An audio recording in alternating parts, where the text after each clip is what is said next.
So next, we move on to one of the most important topic of the day, the recent advancement in management in sepsis. I would like to call the chairperson first, Professor Tiwary sir, Dr. Sandip Mandal, Dr. Govind Rajgarhia, Dr. Pinaki sir, and Pinaki sir has requested that he's going to introduce our speaker. Sir, please.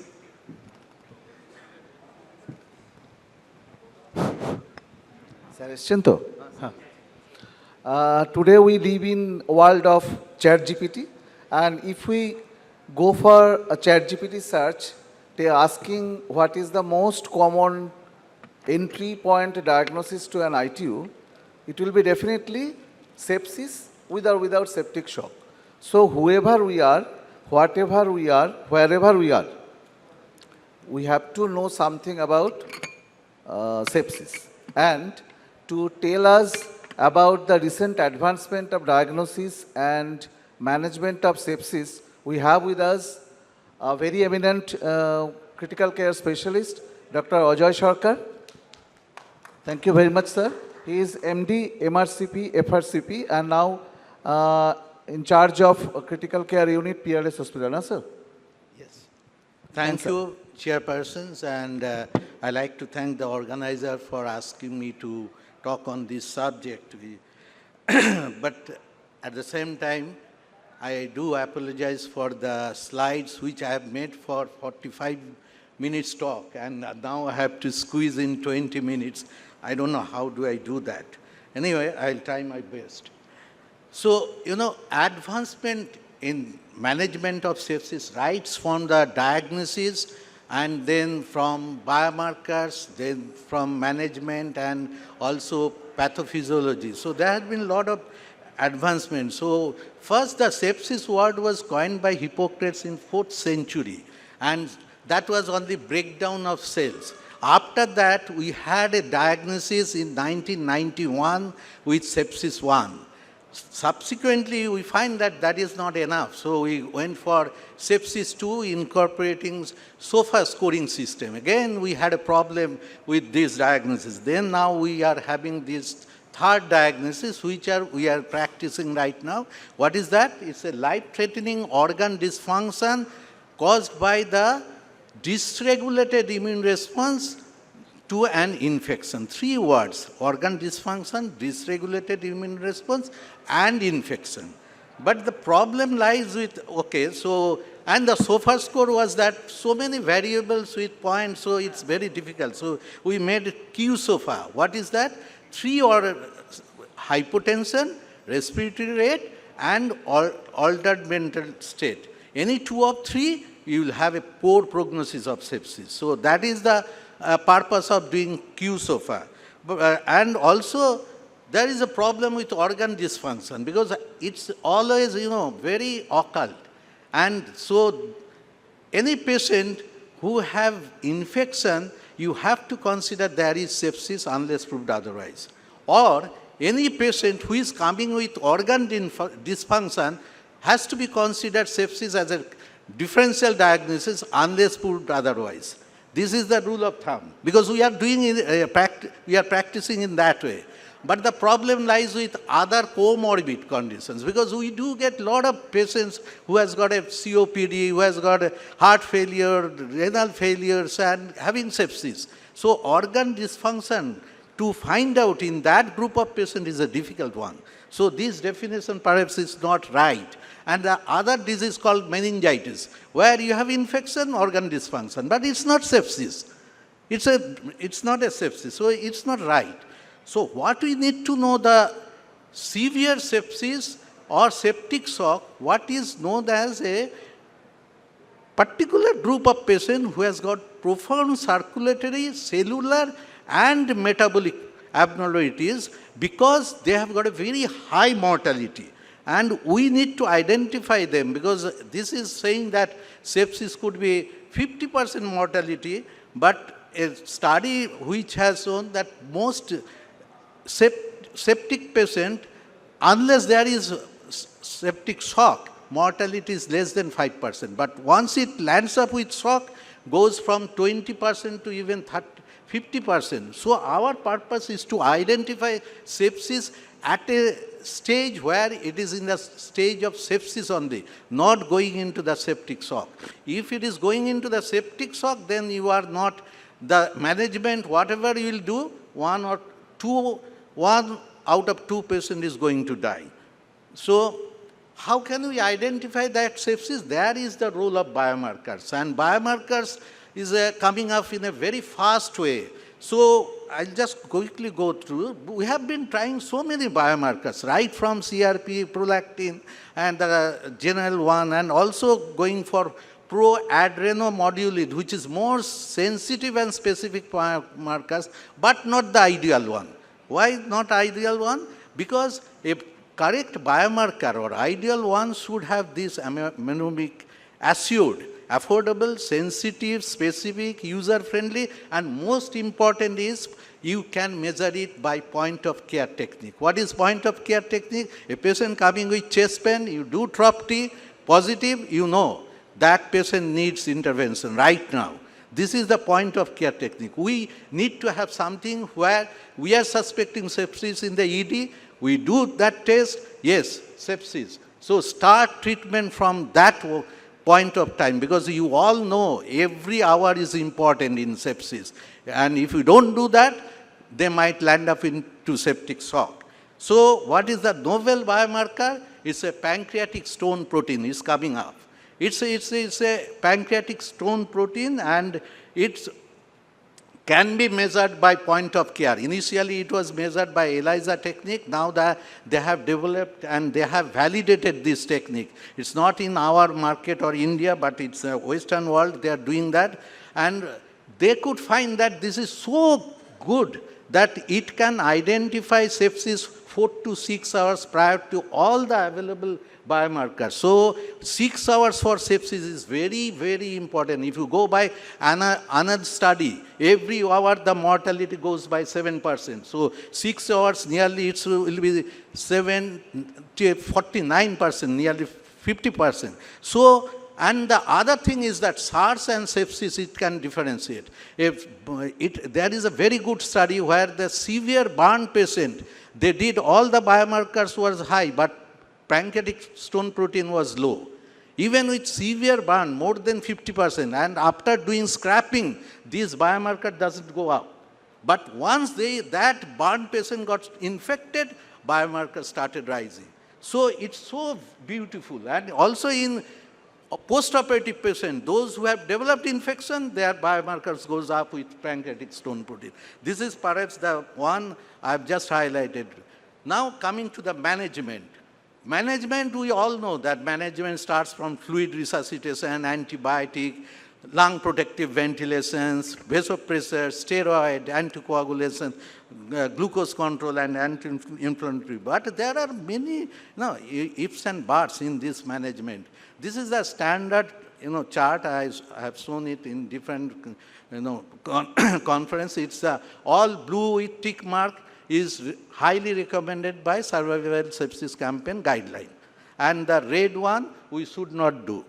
And the purple one, this is the one where research is going on. I'll touch upon this area because time is very limited. And in spite of doing all these things, our mortality is still high. We haven't been achieved more than 40% success rate. So, and reason because we have tried to change 3 hours, 6 hours model to 1 hour. 1 hour means you have to do everything within 1 hour. So lactate, antibiotic, fluid challenge, vasopressor, of everything you have to do in 1 hour. Still we couldn't change the gear. So the concept is now moving. There had been a paradigm shift from one-size-fits-all approach to more personalized strategy based on individual patient's characteristic and response to treatment. And that happens to other medicine as well. So from protocol-based, we are going to personalized, and from personalized, we are going to precision medicine. But we haven't been able to do precision medicine in sepsis. That is our target. So, that reverse study, ML reverse is done in 2001, published in NEGM, and we thought perhaps we have achieved everything with this study, and he has given us a protocol saying that your target within 6 hours will be CBP, MAP, and SCVO2 urine output. That is what we want for resuscitation. Urine output, blood pressure, and your oxygenation. So there that perhaps, and he has shown that mortality has increased, but that was one center study, and there was a lot of criticism from worldwide. Subsequently, we had a back-to-back 3 studies. Prowess studies 2014, Arise studies 2014, and the Promise study in 15. All of them have shown that the mortality could not be improved with these protocols. So that has been challenged by many intensivists throughout the world, and the sepsis survival guideline has to change this protocol in 2021 because they have moved away from the early goal-directed therapy. Now they have said that you have to identify sepsis rapidly, early administration of antibiotic, and individualized fluid resuscitation. Mind it, individualized. You should not go by what I have said, that one size fits to all. This is perhaps one of the best paper. I would suggest those who are juniors must read this paper by Monniet and Javier Monniet. And what we need to do about the fluid, what type of fluid we should give, how fast we should give, what is our target of giving fluid, what we should monitor, and when we should stop giving fluid. These are the things. So the point is that we have started with 30 ml per kg in first 3 hours. That was the protocol given by Survival Sepsis Campaign. Then we have realized that individualized patients should have different, and then you should not go by that. You have to monitor, and the monitoring should be clinical as well as static versus dynamic.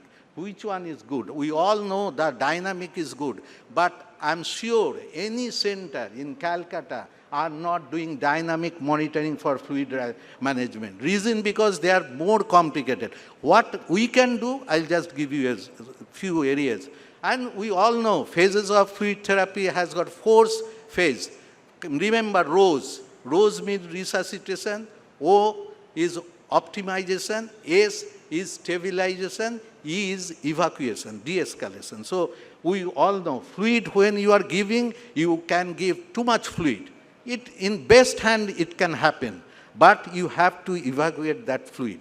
Otherwise, we all know that fluid overload can kill your patient, in sepsis patient. That we have seen. So this is important. And the recent guideline says that instead of going 30, you must give 20 ml per kg body weight. Types of fluid, we know colloid, crystalloid is the preferred fluid, and balanced crystalloid, yes, it's a costly one, preferred, but it should be used when you are giving too much fluid. For not giving more than 3 liters, crystalloid is good, but must look into the chloride level. When you are giving fluid, check with chloride.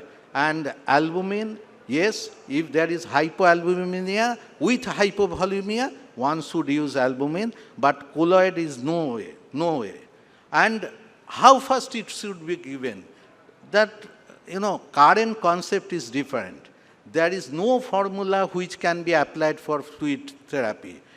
So that's why the Survival Sepsis Guideline, current one, has strongly recommended the previous one, and they have said that weak recommendation for 30 ml. So it's not strongly recommended. And the fluid for a young patient who doesn't have any comorbidity, you don't care about how much, you just give them fluid, they can tolerate.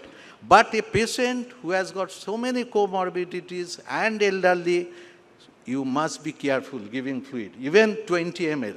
So it's all personalized. And I'll come to that later on. And what is the purpose of giving fluid? We all know, to assess the cardiac output, stroke volume, and more important, the perfusion. Because even if you achieve the cardiac output, your perfusion, tissue perfusion is not adequate. Lactate is still high. So that we do see in our practice. So there, what needs to be done, I'll come to that. And then guide fluid resuscitation, vasopressor, ionotropes, we all do that.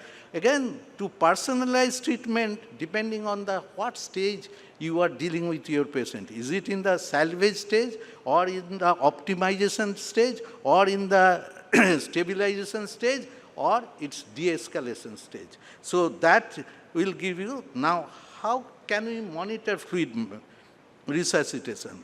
Again, static versus dynamic. Static, we all know this is not a reliable way of, we can do by CBP or pulmonary capillary wedge pressure measuring, but it's not at all reliable. And it's reliable on one way. If your CBP is low, you have given fluid, again CBP is low, means that patient is fluid depleted stage. You can give. But if the patient has got a CBP high, you can't assess by giving fluid with CBP. Or if the CBP is low, you have pushed 300 ml and CBP goes up. Again, you won't be able to do with CBP. Only giving fluid, CBP remains low after 300 or 5 ml, that is depleted, fluid depleted state. You can do, because many centers doesn't have access to modern gadgets, so they can use CBP only in that way. Dynamic, yes, what is dynamic? It's preferable. You are changing your preload by doing different ways. Fluid challenge, or by changing your tidal volume. So 6 ml to 8 ml, which will change your preload. And tidal, which has been done by our ex-president Sila. It was a well accepted studies. And that is very good study. Again, that patient needs to be paralyzed in a ventilator with so many factors, sir. It's not practical.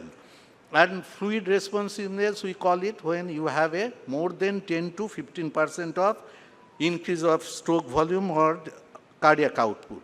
So the best way to do fluid assessment, in my understanding, that either fluid challenge with your 250 to 500 fluid giving in over a half an hour period, and see the stroke volume or cardiac output. It's not possible in every center, but every center do have echocardiogram.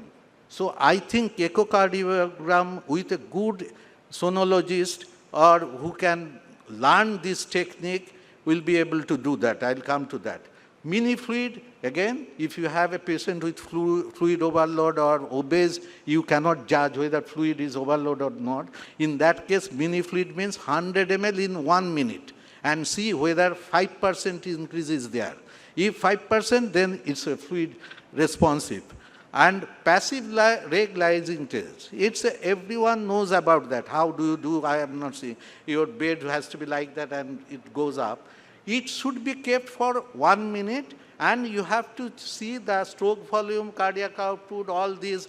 Again, it's not possible. Patients should be not in atrial fibrillation, in a ventilator, if they should be on sedation. So these are all, requirements. What I find that most important, if your patient is not ventilated, you do the passive leg and see with your ultrasound machine, echocardiogram VTI in left output, left ventricular output, area VTI, ventricular time in interpretation. That I'll give you how do you do that.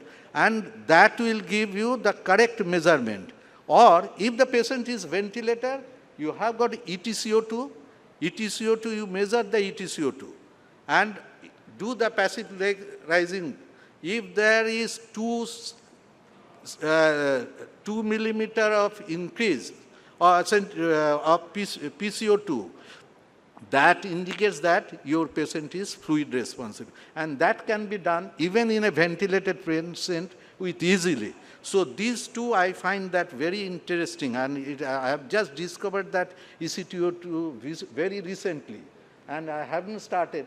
I was thinking about doing one study on this. So technique, as I have mentioned, the pulmonary artery is gold standard, but PICO, that transpulmonary thermodilution technique, is a complicated one. I've got that, but only 2 times I have used that. So echocardiogram is most important, and it's coming to that. Dynamic changes in stroke volume or flow measured by Doppler, that every machine has got, such as the velocity time integral on left ventricular output tract will give you how much changes is going on. And if you have that stroke volume changes with respiration, inspiration and expiration more than 12%, that means that patient is fluid responsive. So even you don't have to do anything. So it's so important. And clinical, we all know, blood pressure, skin mottling, capillary refill time, lactate measurement, cardiac index, particularly for children, and oxygen delivery. These are the things we are doing.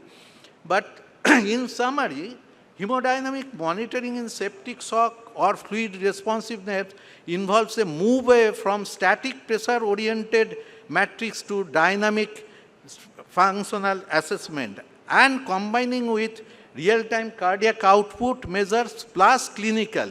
All this has to be integrated to guide whether patient needs extra fluid or not.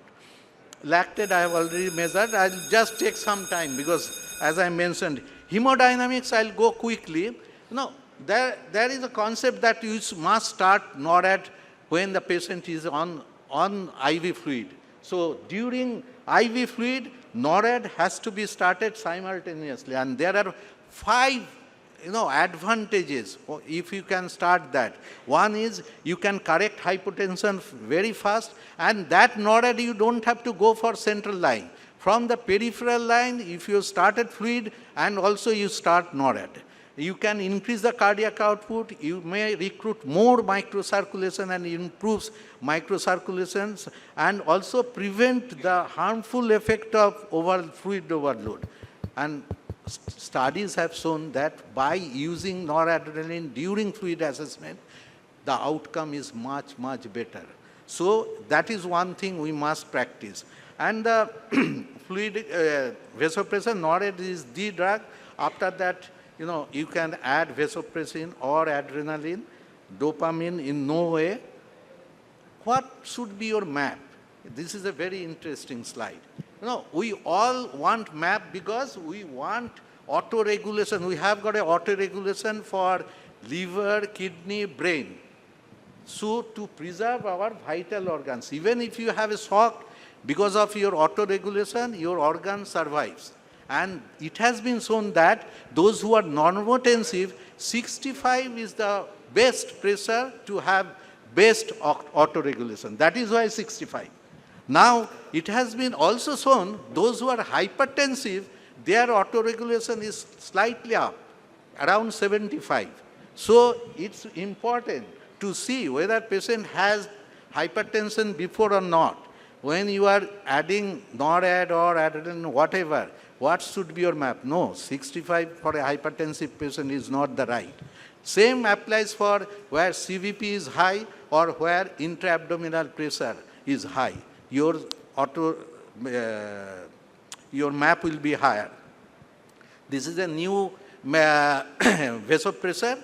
It's a selective vasopressin V1A, and it has been tried in a Sepsis Act trial, which has got a 2-arm with NORAD followed by placebo and sepsis, and then they couldn't show any improvement. So forget about that.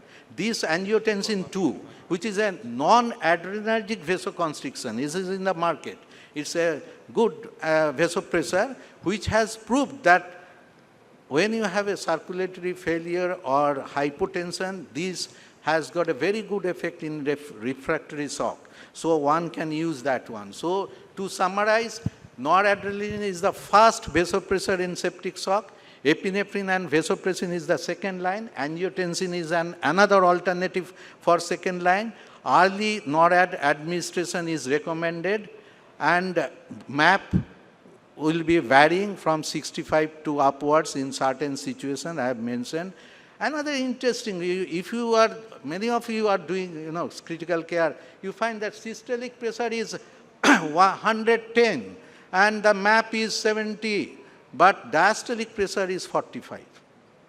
So this is where you must use NORAD, because your diastolic pressure is another indication for vasopressor. That has to be above 50, irrespective of that. So that is one area I should. Where should you use dopamine? Because dopamine, another drug, when you have achieved high volume correction, when you have achieved MAP, in spite of that, patient is in hypoperfusion because the lactate is showing high. Lactate clearance is not there. That is another point of having proper resuscitation, that your lactate clearance has to be there. Then you start dobutamine. Or in a patient whose filling pressure is high, like in post-MI patient, left ventricular atrial filling pressure, then dobutamine will work. Just few words. Should I go or I'll stop here because I have got many, another five minutes, okay. Another thing is, adjuvant therapy. Adjuvant therapy comes from this concept of pathophysiology. Sepsis has got two sections. One is hyperinflammatory stage, one is immunosuppressive stage, and both are causing high mortality. But our objective is to obstruct hyperinflammatory state. At the same time, you have to reduce the immunosuppressive stage in a balanced way. If you reduce immunosuppressive stage, or if it works very fast, then patient might get infection, secondary infection, and can cause organ failure. This is the, PAMP is pathogen associated molecular pattern, and DAMP is your damage associated molecular pattern. These two are releasing all substances, works in cells, immune cells, and causes all the mediators which will hamper your coagulation as well as endothelial injury, cardiac injury, and cellular injury. Ultimately leads to multi-organ failure. Therefore, we have got a recognition of pathogens through toll-like receptor, TLR. So if we can block the TLR, then perhaps we can stop this inflammatory cytokine storm, which will happen later on, and then we can block the organ damage. So with that concept, we had a TLR receptor blocker like Erythroran and TAC, those, the hyperinflammatory, we have used these markers and the inhibitors in our clinical trials. Just I'll go through all these clinical trials, but none of them has shown any improvement. What happens to cytosorb? We have got cytosorb, and you are getting from the industries that you must use cytosorb because there is a paper showing that. Yes, there is a paper showing that it can improve your morbidity and mortality to some extent. Problem lies with when to use cytokine. It's within 24 hours. If you use them after 24 hours, there is result will be 0. And if you use before 24 hours, has to be consecutive 3, not the 1. And the best result was showing that those who have used cytosorb with CRRT, the result is best. And in my unit, I don't have CRRT. So I never use cytosorb. That's the. And other thing is that alkaline phosphatase, another agent coming up. It can prevent the AKI by blocking that lipopolysaccharidase, and it has been tried. Results are not satisfactory right now. Polymyxin B, another one. People are asking for that. Polymyxin B certainly can reduce your endotoxin. When endotoxin induced your sepsis, you must use polymyxin. But for cytokine storm, polymyxin is not going to clear. This is one study, I think is the best one, which has corrected the tumor necrosis factor. Tumor necrosis factor inhibitor by monoclonal antibody afalimumab, and they have shown the significant improvement provided those who had IL-6 more than 1,000. So the individual study they have done with one cytokine, one molecules, couldn't show.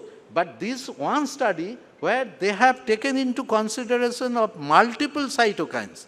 So my understanding is that we need to have a phenotype not depending on the particular cytokines or particular agents. You need to have a phenotype with multiple factors, and then you go for the treatment. Probably that is the future of, sepsis management. Just I'll go with IL-6 again. All these are steroid. We thought that steroid is a very good immunosuppressive agent, so give them steroid and see.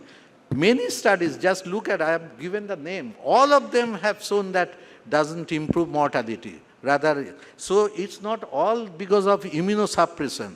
Because immunosuppression, if you do too much, that causes harm than good. You need to have a balance of your immune module, what we call it immunomodulation, and that is what is the future of sepsis management. I'll go quickly. This is a very good curve showing that hyperinflammation, then your immune homeostasis, correct that, but there is a balance at one point. If you have no balance, then you go into fatal prognosis because of secondary infection. But if you have a balance, then your recovery will be there. So with this, I'll go quickly.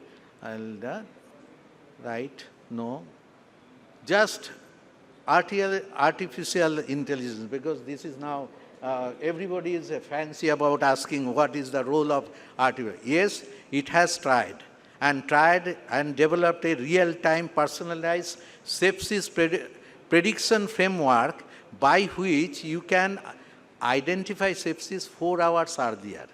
But the problem lies that if you use this module in each and every patient, that hasn't been validated. So probably question is no.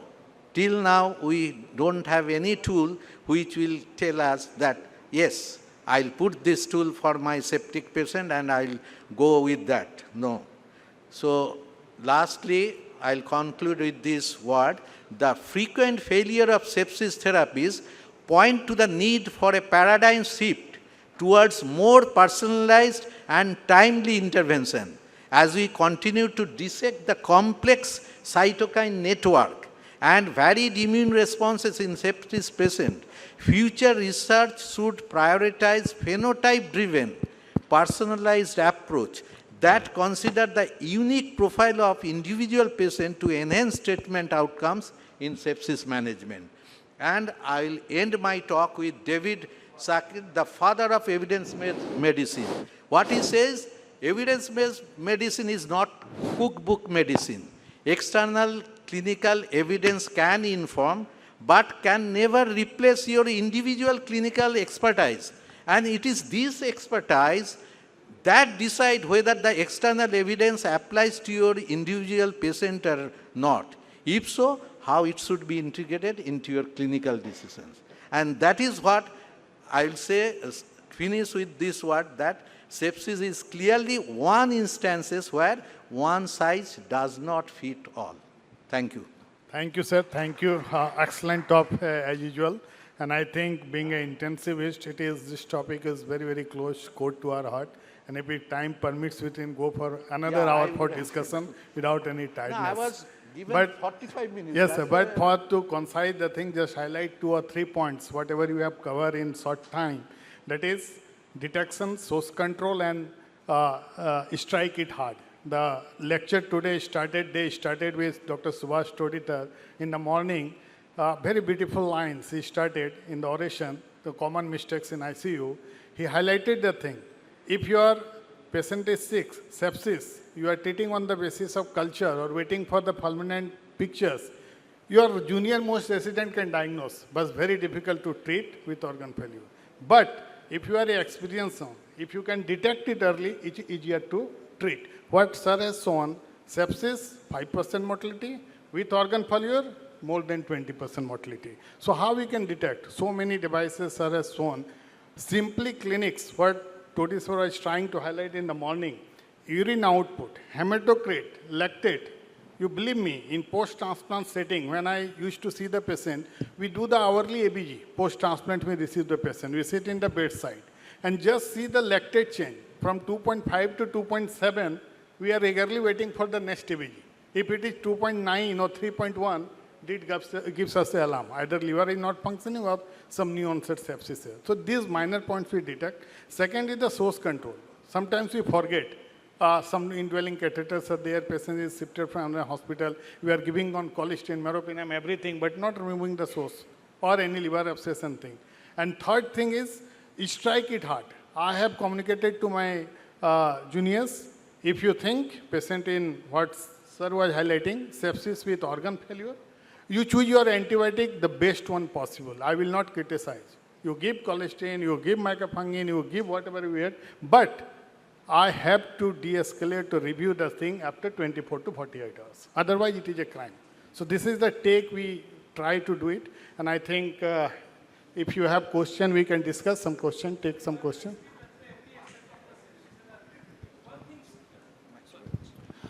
Thank you, sir. You have touched every aspect of the sepsis and related you have explained in an elaborate way. One thing, since it's a cytokine storm which causes the organ failure and sepsis converted to severe sepsis and multi-organ failure. So what is any role of cytosol filters? If it is there, I've said cytosorb there is a role when you are using within 24 hours of your cytokine storm. The problem lies with identifying sepsis first. By that time you have finished 10 to 12 hours. And then you are trying with your standard of care, with the guideline says. And once you have done that, by that time 24 hours is over. Then you realize that I have got this organ failure, that organ failure, and patient is getting hypotension with even 3 iron vasopressor. Then we start using cytosorb. And the result is 0. Yes, So that is the reason I am saying that if you want to use cytosorb, you need to have a gut feelings that this patient is my bad patient. Sepsis. Yes, sir. You are absolutely right, sir. What you have typically quoted, delay. I have met, we are the one of the highest user of cytosorb in Eastern India. Jatin Mehta has used more than us in Medanta Medicity. They are the highest trial. After that, we have used it in our unit in gastro because of liver transplant and liver failure. What Dr. Subhas is trying to highlight, and you have already mentioned, late is totally useless. If you are, I have asked company people, you ask your senior advisory board to change the indication pattern. What you are making indication? Patient in 2 inotrop, refractory shock, you give cytosorb, and you will be getting big 0. If you have to start what you are suggesting, it should be early. You don't mind think process. You want to buy time. Your cytosorb will not clear the sepsis. I've got, biomarkers for cytokine. As the slide Interleukin was there. 6. we do sir interleukin 6 they are regularly here. And TK1. Yes. If you have these, they are very, very sick patient and they should be on cytosorb. Yeah, at least the interleukin 6. These biomarkers are there. So, and by nanotechnology, so it's coming up very fast. You can identify these biomarkers within a very short period of time. So that will be the future of sepsis management. Actually, sir, there is no guidelines is given such a pressure on the cytosorb. I think that should be also taken in consideration when the next meeting has been done. That's also needed in an elaborate book for the cytosorb markers, early use. Yeah. Now it has been clear overall, whatever the papers, right now it is available for the cytosorbs. what sir is suggesting, and literature suggests if you have to use at all, you should start early. It will not remove your sepsis, but yes, it will decrease your inotropic requirement. It will bridge the therapy. If you are planning a liver transplantation, organ failure, or any patient with hepatic failure or organ failure, it seems after 48 days will settle, you give it. But yes, if you are giving, making a late, and for the objective marker, interleukin 6 is the thing you can measure right now. Otherwise, no other markers are available to indicate that. I have just one suggestion Yes, sir. regarding Yes, sir. this. Yes, sir. We all start say NORAD, and that NORAD is increasing. And then you are adding. I think that is the stage where if you want to do something for your cytokine storm, cytosorb, or if it is endotoxin induced, your polymyxin B, or alkaline phosphatase. Another one is very good. So these three things can be started within 12 hours. Because you have started NORAD, you are adding something, and then you start. Don't wait for... Yes. Thank you. Thank you for a nice, last question, please. Yeah. What should be the initial dose of NORAD in case of sepsis? Starting dose of NORAD, from your point of view. Maximum you can go to 0.1 mics per kg per, but you can start with 0.01 to 0.02 per kg, and then you build up. There is no fixed dose for NORAD. And when you start the vasopressin along When with the NORAD, you have started IV fluid, at the same time you start low dose NORAD from peripheral line. that is 0.01 to 0.02. Yeah. And when you add the vasopressin along with the NORAD, You have given the NORAD very high dose. Purpose of giving vasopressin is to reduce the NORAD dose and also to maintain the blood pressure map dose at like adequate. one max. No, you don't have to go that much. Your So target say- is not inotrope. Your target is MAP with one or combination. Thank you. Thank you everyone for this nice, beautiful session. Thank you everybody.